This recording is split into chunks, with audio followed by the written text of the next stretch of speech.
What's up, everybody? Welcome to ITG Daily, the show that brings you the hottest in gaming news. I'm Drew Bosa. You can find me on Twitter at ArtisticGamer28. That's the one, the only late night Savage. It's Scott Savage. You can find him on Twitter at Savage. Scott, what's going on, buddy? I had to think of something. Late night is right, man. I spent way too long playing 20-year-old games. Oh, that's Command hilarious, and Conquer dude. Red Alert 3 when till what time in the morning, Scott? I think it was about 3 o'clock. Yeah, we had to cut it off early. Wow. Well, we're not early. We're on 11 a.m. Eastern over on twitch.tv/the official ITG, as well as YouTube at ITG Reviews. But if you can't join us live, hit us up later. InsideTheGame.ca, podcast services and TV streaming networks around the globe. Scott, we got a hot one today. Amy Hennig, one of the creators of Uncharted, is making what game? Oh, let's get into that one, dude. Nintendo is kind of in a little bit of hot water, apparently. And could we see another Portal game? Co-writer hopes to see it happen. Dude, I can't. Oh, man, it's been so long since we've seen Portal. But before we get to that, Scott, let's get into Amy Hennig and Skydance New Media creating a new Star Wars game. Man, I can't believe it. I really I should say I can't believe it. It makes a lot of sense. Yeah, you know they're gonna make more of those. So it's just a matter of who gets them, who wins the lottery. Absolutely. This is awesome news. A new Star Wars adventure is on the way, and one of gaming's most acclaimed creators. That's right, the creator of the Uncharted franchise, Scott. Well, at least one of the co-creators of the game. Well, it sounds like we win the lottery in that case, actually. Yes, we definitely do. Okay. Well, I'm gonna read the article, and then I've got a lot to talk about. So let's get into Skydance New Media today announced a collaboration with Lucasfilm Games to develop and produce a narrative-driven action-adventure game featuring original story in the Star Wars galaxy. Oh, cool! Man. I'm liking this so far.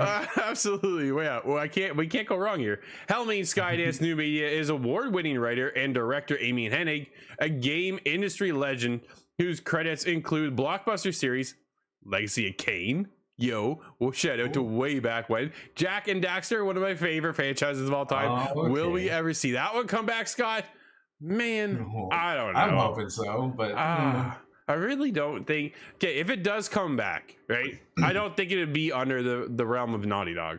I think they pass it off to somebody else and let someone else take it. Kind of how like we saw Sly Cooper kind of branch out, right, and then move over to somebody else to develop. And Uncharted, of course. Man, Amy has such an incredible list. However, things have not gone perfectly for her in the past with some Star Wars, but we'll get to that in a second. Quote, I've described how I was seeing Star Wars in 1977, essentially rewired my 12-year-old brain, shaping my creative life and future indelibly, said Amy Hennig, president, Skydance New Media. Quote, I'm elated to be working with Lucasfilm Games again to tell interactive stories in the galaxy that I love, end quote. Quote, we couldn't be more thrilled to be working again with Amy. This must be from, yeah, it is. Okay, it's from Lucasfilms. She and the Skydance New Media team have the talent and ambition to create a unique Star Wars adventure, end quote, said Douglas Riley, vice president of Lucasfilm Games. Scott, if you didn't know, which I actually think you do, Amy was actually on a project called Ragtag back in the day when she was under EA's helm.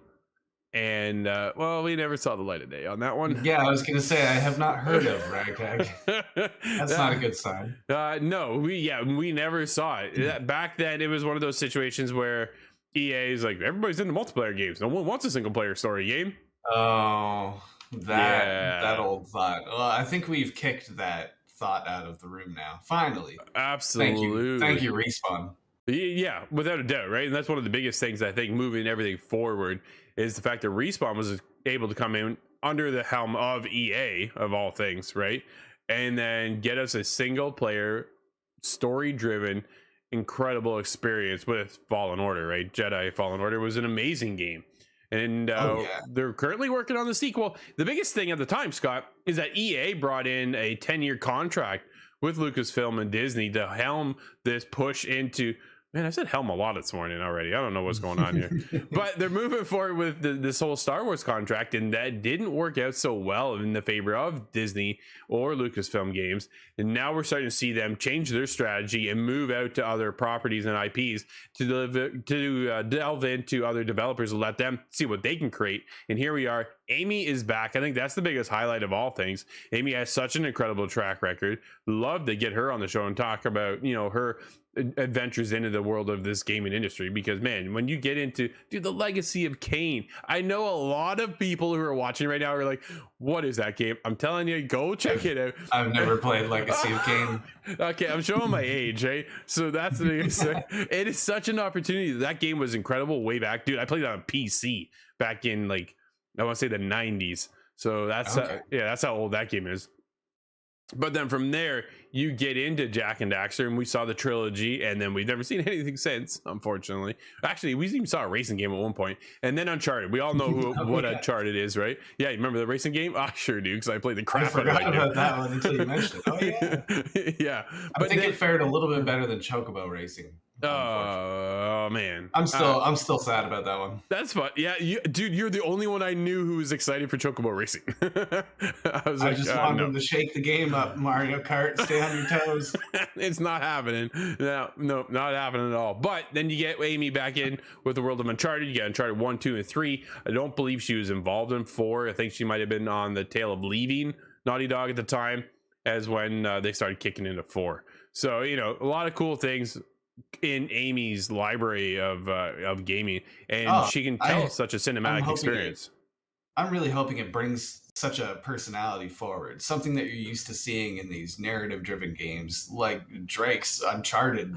That's got to be the standout on this little list of her accomplishments, because if you bring the right storytelling and you bring the right kind of personality to a Star Wars game, and I think there's infinite potential. Absolutely. I think there's huge potential here of when, I think that's the next question though, Scott. Okay, huge potential of what we're going to get. Next question is, when are we going to get it? Yeah. Right? Oh, this sounds like it's just barely making its way to storyboard. So I would suspect probably 5 or 6 years, maybe 6 on the far end, but yeah, if they're announcing their partnership now, you would think really they're kind of at the early stages of development, right? They're working on the story, how to flesh that out and make sure that it is another standout hit under Amy's list of amazing games. Dude, I'm so excited. I am really, really excited. But it's an original story. I'm wondering what kind of familiar things are we going to see? Are we going to see stuff from the Star Wars movies that just came out? Because I sincerely hope not. But there's a lot of good places you can go to in the galaxy. So I'm excited. You even get into the Mandalorian too, right? With the television series, and then Boba Fett and how that's got. That one didn't really hit so well with me versus the Mandalorian. I thought was incredible. I haven't seen the Fett. I really want to. It's different. It's just, we knew at the end of the Mandalorian it just wasn't gonna be the same without him, right? And they kind of stands it's time right there. So everybody's taking their helmets off too early in shows nowadays. So I think that's one of the problems as well. That's in for a whole other. Can't get onto that topic too much now. Not here. Dude, let's get into Nintendo America accused of coercive action against organization efforts. This is a weird one. I'm going to be honest. Yeah. I saw this one come up. I was like, what the heck is going on? A labor complaint has been filed with the National Labor Relations Board, or NLRB, accusing Nintendo of America of concerted activities and coercive actions against attempts to organize. What? The complaint itself is directed at Nintendo of America and Ashton Carter, a firm that Nintendo uses to hire contract workers, although it doesn't detail any specific instances. First revealed by Axios, the complaint was filed by an anonymous individual in Washington, the state in which Nintendo of America is based, although it's unknown if it's in the name of the group or not. According to Axios, the complaint indicates that surveillance, threats, retaliation, and layoffs were likely used to dissuade employees from organizing. Dude, what are they organizing? Previously stated, none of these confirmed to have taken place at Nintendo of America, although the board terms included in the complaint suggest that these tactics could be occurred. Nintendo firmly Nintendo's family-friendly image does a lot to make it feel like an innocent company that can do no wrong. But if the complaint has been filed with the NLRB, then these accusations are likely serious and have real merit behind them. Scott, this doesn't sound like a Nintendo. This is kind of one of the things, right? Nintendo is such a family friendly handheld platform, or even a platform at all, that it just seems so weird. But dude, there's just no company that is ever safe.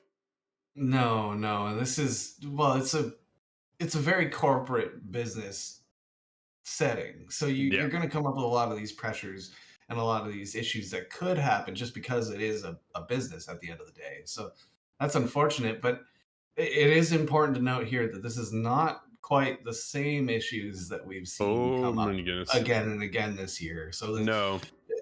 there's a small thread of, a silver lining to that. At least it's not those issues, but it's something that they're turning on the people that they're hiring. This hiring company is being abusive in some Yeah. manner and stopping any sort of working relationship happening, any sort of union. That's not a good sign.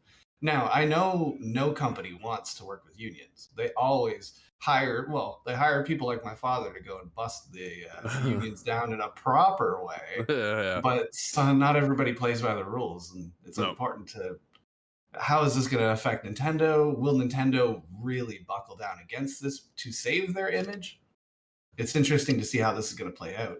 No, absolutely, right. We saw a lot of information just kind of blurted out when it comes to the whole Activision Blizzard scenario, where the Nintendo of America is really hush, right? Like, they're really a quiet company when it comes to the internals and how everything works and functions, and even their community within the gaming space and their employees and how they take care of them. Nobody really knows. So the fact that they're now getting kind of a little out there in the media, and not in a good light, this is not very familiar territory for Nintendo. But it all comes down to just treat your employees well, right? Isn't that just the main thing? Just treat them well, have them in a safe state of mind, and then let's push forward. But man, yeah, we'll see what happens here. We'll keep an eye on it. We'll keep everybody posted. But dude, what I want to get posted on is Portal 3 gets thumbs up from the series co-creator, and he's not getting any younger. None of us at this point are getting any younger, Scott. This comes from Michael over at PSU. Eric Wopow, the co-writer for Portal and Portal 2, said during an appearance on the Kiwi Talks podcast that he's eager for Valve to develop Portal 3 as he's not getting any younger. I agree. That you're not getting any younger either, or is it just me getting older? And Portal 3, oh, the world needs Portal 3. Absolutely. Let me tell you about a little game, Portal 1.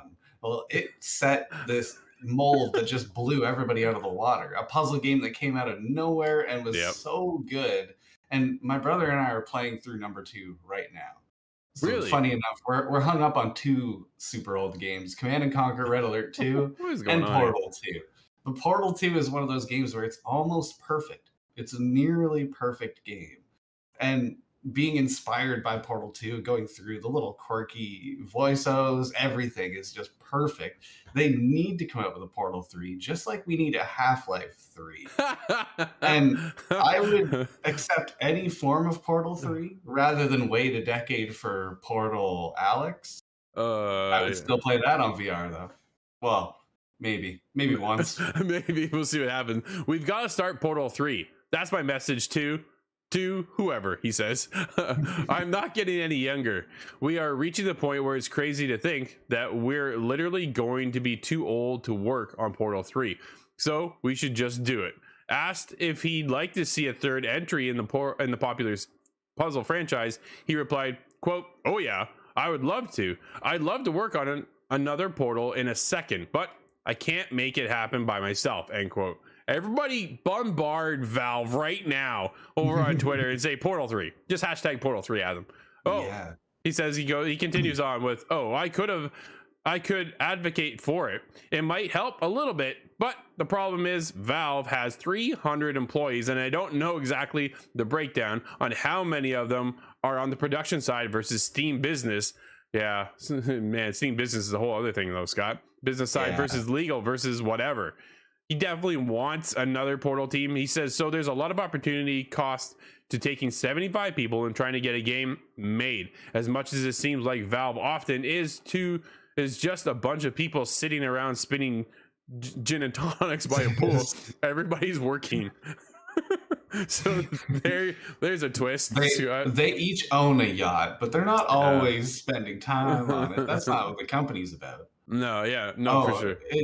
I like this because I think this guy coming out speaking of this, Eric is going to bring a lot of popularity back and a lot of spotlights onto Portal again. So this might be what is necessary to jog that along. And if that fails, well, then they merely have to approve of some modding attempts. Are you aware of any of the modding in Portal? No, I'm not. There's a huge amount of fan modding that have created their own campaigns. They've added time to it. So instead of just red and blue portal, there's a green time portal.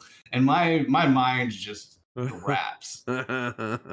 Dude, Portal was fantastic. What a great game. The sense of humor that is intrigued within that game, and it set just a whole other bar when it comes to the writing we experience in some of these games. And to make puzzle game not boring, right? Like, how many puzzle games have been attempted and you just fall asleep trying to play them? There's a ton of them out there because we play a lot of them, and I'm a big puzzle fan myself. So is Corey and yourself.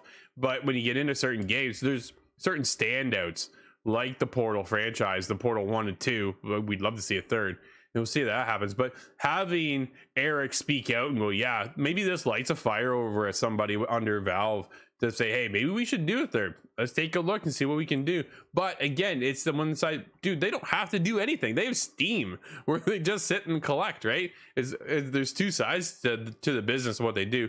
And they're now starting to get into more of the game development side. We recently saw, what did we saw a new VR experience come out of them as well, and I'm trying to remember what the heck it was called. I can't remember, but it was new and interesting, and it led people to think like another Portal experience was on the way. So then all of a sudden now you get that with Eric's combination of him saying, hey, we need to get another one going now. Dude, I'm so in for this. They need only Google Portal to see what kind of a fan following would explode over it. Absolutely. Scott, here's an interesting one. I thought this was cool. Fan spends 5 years recreating Ratchet and Clank in Unreal. Video gets Insomniac's attention. Wow. That is a huge step up right there. This comes from George Foster. That's really cool. Over at the Gamer. Absolutely. One dedicated Ratchet and Clank fan has spent 5 years recreating the game within Unreal Engine. YouTuber beta tester has been working to remake Ratchet and Clank within Unreal Engine since 2017. Although they haven't uploaded a video since 2021 until till this week when they uploaded Ratchet and Clank Unreal Engine Rewind. You can actually put that into YouTube right now and you can find that video. I took a look. It is very cool. The video showcases their progression between 2017 and 2021, showcasing the most recent updates to the project that went unseen after they took a small hiatus from the project. I want to get back down to, there was a quote here. There it is. The video starts with a message, yo, long time no see. Hope you're all fine. I'm truly sorry for the sudden disappearance. Things just got a little overwhelming for me. I had more to show after the last update on the Ratchet project, but I just never ended up uploading them for whatever reason. The biggest thing is, though, Scott, the video has even managed to get attention from Insomniac Games, with YouTuber DSalary9487 commenting, quote, hey, I'm a designer here at Insomniac, and your video has been floating around our studio. I just wanted to say good work and keep it up. Game development is a roller coaster, but it's always rewarding once you finish what you set out to do. End quote. Dude, that is awesome to get a comment. Oh, yeah. Right? Yeah, it really is. And it's encouraging, too. This guy spent 5 years putting this together and, to get an approval almost. Yep. They legally, I'm sure, can't give an approval on a official level, but the idea that somebody loves your work specifically and has gone through the process of tweaking it, making their own, that's really, really cool. I think that's awesome. There's a lot of old videos that I've seen of people taking Zelda Ocarina of Time and putting it into Unreal, and that used to just blow my mind as a fan. they ever come up with something like that, I would be excited. It's got to light a little bit of fire underneath them, right? To light it up and go, oh, man, let's keep going. Let's keep pushing it. They just got noticed by Insomniac. Like, that's a big thing. Oh Dude, yeah. that's going around the studio. Like, think how big that is. That's bouncing around the studio. That's huge. So, Oh, it's it's a good note in your resume if you do decide to pursue any sort of development. Absolutely. Scott, we do have announcements and actual releases today. Dude, what do we have? We have Xenoblade Chronicles 3 release date gets moved forward. You don't see that happen very often here. That is awesome. No, this may be one of the first instances that I can recall. But it is set to launch almost 2 months ahead of schedule. It was originally planned for September, and the latest update was that it will be arriving on July 29th. So July 29th now is when you can expect Xenoblade Chronicles 3 on the Switch. Then let me ask you this. What's coming in September, Scott, if they push this ahead by 2 months? Yeah, that's... I'm not sure if they would coordinate something else to fill that void, or you would think, why would they move it ahead? Yeah, okay, the game's done. They don't want to sit on it, but you think they have something of more value or other value to bring to the table come September? Because September is the start of holiday season, really, right? Like, kids are back to school, all of a sudden people getting ramped up into the holiday season, and here we go. So what do they have September, October, kind of lined up in that time frame? Be interesting to keep an eye on Nintendo to see what they have lined up now that they moved Xenoblade Chronicles 3 ahead by 2 months. Well, we have an update on the strangest curse that I've ever inherited. Assassin's Creed Origins is coming to the Xbox Game Pass. That is awesome. Sometime in the next 2 months.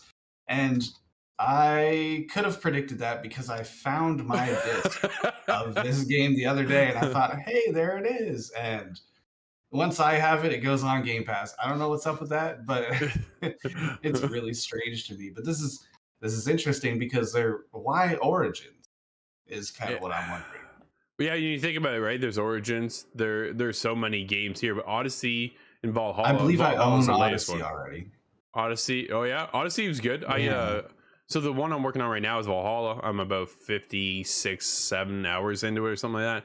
Having a great time. It was funny because I put it down, walked away, and then all of a sudden I picked it up, and dude, I love it. Like it really kind of clicked the second time more than the first time with me, which is really weird. I think I had to get over the Viking blow your horn raid scenario of it all. But Origins is one of my all-time favorites within the series.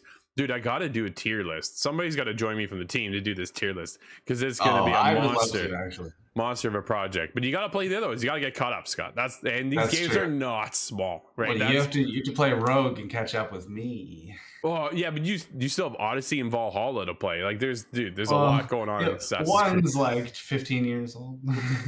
Yeah. Yeah. What else do we have for news, Scott? Well, we have more news in the case of one of your missed connections, we'll call it. Square Enix and Crystal Dynamics have revealed that Jane Foster will be the next playable hero in Marvel's Avengers. I don't know anything about Jane Foster. I know very little about Jane Foster, I'll be honest. We'll see. I'm just more curious, honestly, in the longevity of Marvel's Avengers, the game. That's kind of where I'm at this point, right? Like, you know what I mean? It's been there for... just had an up and down. It came out with Black Panther DLC, the War of Wakanda, and it was incredible. And then from there, it just died off again, right? Like, you come in, you're there for 4 hours, maybe 5 tops, and then you leave. There's that monetization issue early on, I think, there's a bunch of issues. But that's really unfortunate. We have a couple releases, though. What do we have? We do, yes. Star Wars The Force Unleashed is now available on the Switch, which is kind of an odd place to find it, if you ask me, but that's really cool. That's another game that may be 15 years old that I got to return to. But we also have Winter Ember on PC, PS4, PS5, Xbox One, X and S, and Switch to follow. Yeah, I believe that's... Well, I don't have a date for that, actually. But Winter Ember, I believe we have a video of that. Do we not? We do. Yep. We got one last game, Scott. Ember Knights, now available in early access on Steam. And that's it for us today, everybody. Thank you so much for watching, and we'll see you tomorrow. I'm Drew, that's Scott. We'll see you inside the game.